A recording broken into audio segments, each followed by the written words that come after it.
Guys, Jimmy here with a Final Cut Pro tutorial. In this video, I'm going to be showing you how I organize my folders to make workflow easy, and it speeds up the editing process just that little bit, and it's a big help. I'm also going to touch on importing files onto Final Cut as well. Now, before we even touch Final Cut Pro and before we even import any of our footage onto our computer, I'm going to go onto Finder and I'm just going to organize some folders just so that everything's easy for me to access. I know where everything is. And guys, this is going to be a big help to you as well. As I said, makes editing a little bit easier. So I'm going to go onto my profile here where I keep all of my footage.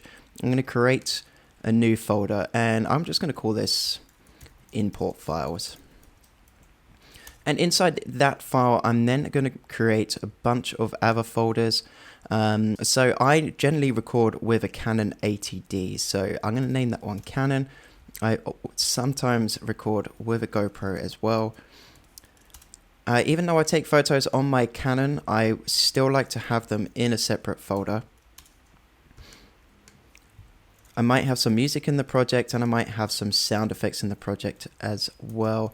At the very end, I'm going to need a folder to put my finished video in. And of course, at the very beginning, I'm going to need a folder to save my project. Now, if you're filming with your phone, you might want that. And later on, you might be adding more folders such as voiceovers, screen recordings. Some people just use a miscellaneous folder. You can do that as well. This is generally my setup. Now, the first thing I'm going to do is start a new library. Guys, if you haven't checked out my video on how to start a project, I'll put the link in the description, just in case you need some reminding on that.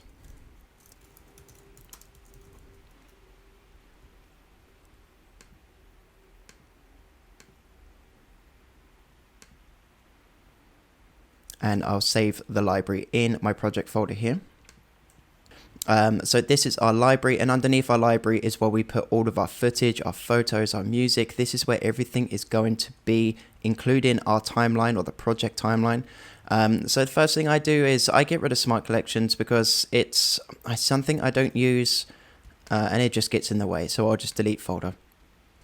These event folders with the star logo, that's what you want. So I'm going to name this one project. That's where my timeline is going to be. And I'm effectively going to do all of the same folders as what I did on Finder on my computer. And guys, I'm going to speed this up just so I'm not going to waste your time. So what I've done is that I've pretty much made folders relevant to what I've made in my Finder just to keep everything organized. If I do end up adding something else later on, another day, for example, I can make sure I put it in the right category, in the right folder.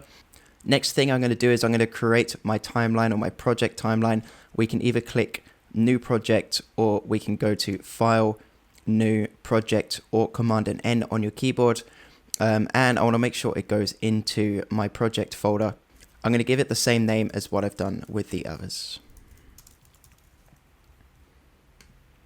Next thing we're going to do is import our files. So I'm going to go to Canon. I can press the import media here, or I can go to file, import media, or command and I for a keyboard shortcut.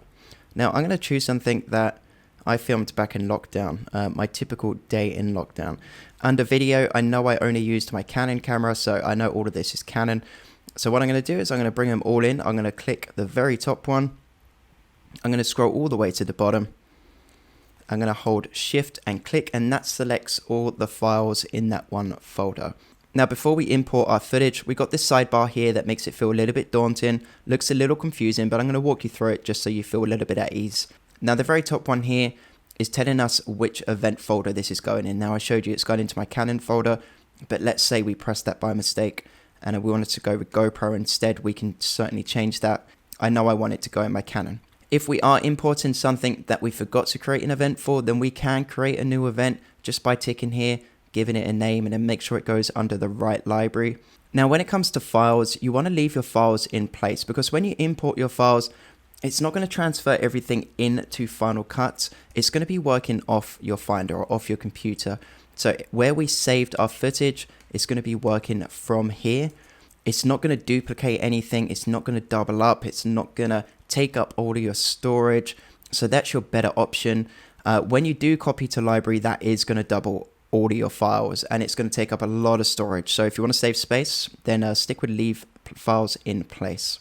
When it comes to keywords, I don't worry about this because I don't give my files any metadata. I probably should, but if you do, you can keep them in there, or you can just untick them. Honestly, it's not going to make a difference.